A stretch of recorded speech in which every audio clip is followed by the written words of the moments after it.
Hi friends, आपण मैंने केमिति अछंती। आई होप कि आपण मैंने भलरे थिबे। फाइनाली आज मो ब्लॉग बनेबा स्टार्ट कर देछि। मो शिवाजिनी ओडिशार एक छोट विलेज रो बिलोंग्स करूअछि। एजुकेशन क्वालिफिकेशन हैला बीटेक कंप्लीट। बहुत दिन रू इच्छा थिला कि मो ब्लॉग बनेबा को, किंतु किछि कारणवशतः बनै पारु नथिली। आपण मैंने तो जानिथिबे सब मनुष्य को जीवन रे आगो को बढ़िबा को हेले ताको सपोर्ट दरकार। आई होप कि आपण मैंने मते सपोर्ट करिवे आउ भल पाइबा मध्य देबे।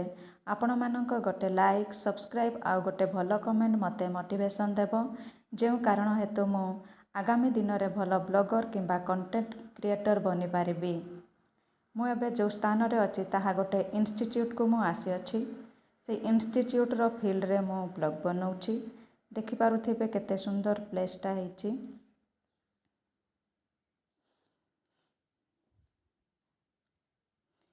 थंबनेल देखि तो आपण मैंने जानि पारुथिबे एटा मोर फास्ट ब्लॉग।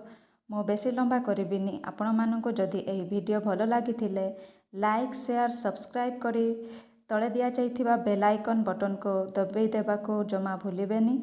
देखा हेबो नेक्स्ट वीडियो रे। Thank you, bye bye, take care.